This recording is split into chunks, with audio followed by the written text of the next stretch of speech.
करते हैं तो मात्र 4% ऐसे हमारे जो युवक हैं वो बेरोजगार हैं। इनसे मेरा निवेदन है कि स्किलिंग के काम में जाए, क्योंकि सरकारी नौकरी योग्य व्यक्ति को मिलेगी, सबको नहीं मिल सकती। फिर उनको अगर स्किलिंग में जाते हैं, कुछ ना कुछ हुनर सीख करके अपना काम करें, कहीं प्राइवेट नौकरी करनी है वहां करें, या कोई ना कोई ऐसा छोटा मोटा उद्योग लगा करके जीवन यापन को आप आगे कर सकते हैं। लेकिन बहुत सामान्य है, 4% बहुत अच्छा एक जिसको कहना चाहिए हमारे समाज की स्थिति है। 6 से 7% बेरोजगारी तो बहुत देशों में, प्रदेशों में स्थिति तो रहती है। आपके समाज की केवल 4% है, बहुत अच्छी बात है। तो मेरा तो इतना ही कहना है कि हम इस अपने समाज को कैसे आगे बढ़ाएं। एक आंकड़ा और मैं आपसे निवेदन करूंगा, जो भी हमारे नेता हैं समाज के, उनको ध्यान करना चाहिए कि जिनकी पारिवारिक आय 25,000 से भी कम है, हालांकि कुल परिवार 1,96,000 बताए हैं मैंने, लेकिन 1,200 परिवार समाज के ऐसे भी हैं जिनकी आय सालाना 25,000 से भी कम है। इसलिए हम उनको पहचान करके उसकी आय को हम कैसे बढ़वा सकते हैं, क्योंकि ऐसे लोगों को परामर्श देना पड़ता है। अगर कुछ परामर्श देंगे, कुछ सहायता करेंगे, कुछ ना कुछ आगे बढ़ने के लिए सरकारी योजनाओं का लाभ वो कैसे ले सकते हैं, काम करने वाला आदमी कैसे आगे आए, तो ये हर परिवार की हम चिंता करेंगे। तो आप समाज के जिम्मे, नेताओं के जिम्मे है कि इन 1,200 परिवारों को संभालें ताकि इनकी परिवार की आय ये अच्छी हो जाए। नौकरियों का जो इतिहास, नौकरी बिकने का इतिहास, यानी लोग जो हैं कभी भी नौकरी प्राप्त करने के लिए नेताओं के चक्कर काटते थे, अधिकारियों से साठ-गांठ करते थे, पैसा खर्च करते थे। तो इस प्रकार की सब बीमारियों से हमने छूट दिलाई है कि योग्यता के आधार पर नौकरी मिलेगी।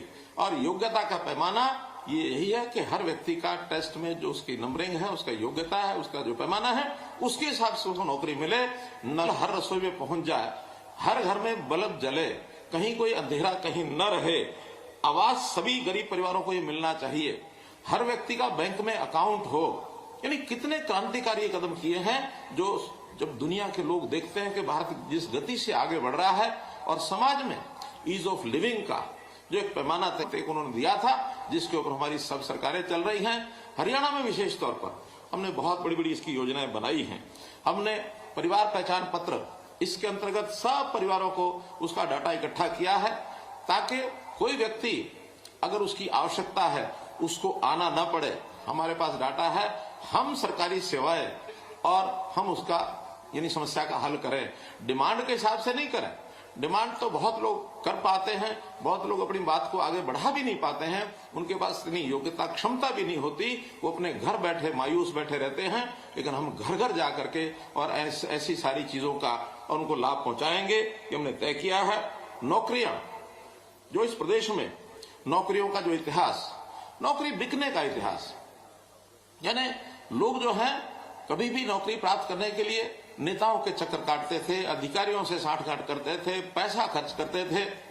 तो इस प्रकार की सब बीमारियों से हमने छूट दिलाई है कि योग्यता के आधार पर नौकरी मिलेगी। और योग्यता का पैमाना ये यही है कि हर व्यक्ति का टेस्ट में जो उसकी नंबरिंग है, उसका योग्यता है, उसका जो पैमाना है, उसके हिसाब से उसको नौकरी मिले, न कोई पर्ची न खर्ची। इस प्रकार से हमने काम किया। ट्रांसफर जो करते थे, ये भी एक उद्योग बना हुआ था। कोई भी सरकारी नौकरी में चाहता है हर व्यक्ति कि मैं अपने घर के नजदीक आ जाऊं, पैसा खर्च करके और लोग स्पार्शियां लगा करके और ये ट्रांसफर कराते थे। हमने सब बंद कर दिया। ऑनलाइन ट्रांसफर पॉलिसी, उसकी सीनियोरिटी कितनी है, आयु कितनी है, उसके हिसाब से जो नजदीक से नजदीक स्थान पर वो जा सकता है, उसको वहां पहुंचाया है। ऐसी सब बातें हमने केवल IT के कारण से, ई गवर्नेंस के कारण से करना वाले सिद्ध हो पाया है।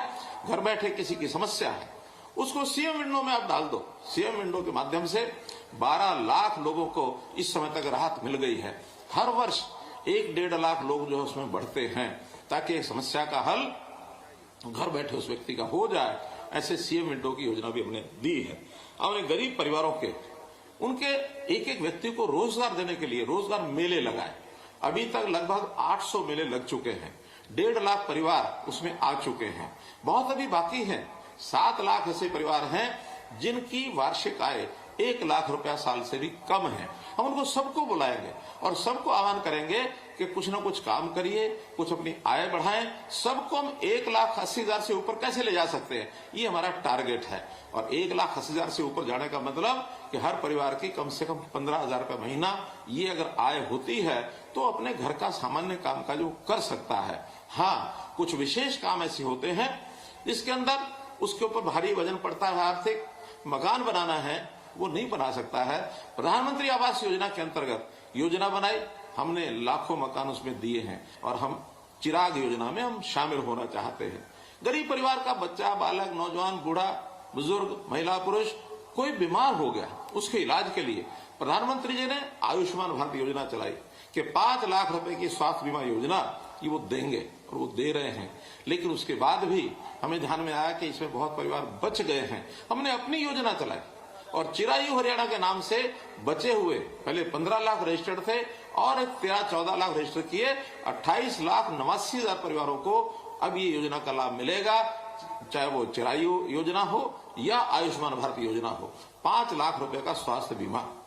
अब एक विषय और ध्यान में आता है कि अगर हम बचपन से ही नागरिकों का, सबका एक वार्षिक एक स्वास्थ्य परीक्षण, हेल्थ टेस्ट ये कराना शुरू कर देंगे तो बीमार होने से पहले ही व्यक्ति का पता लगेगा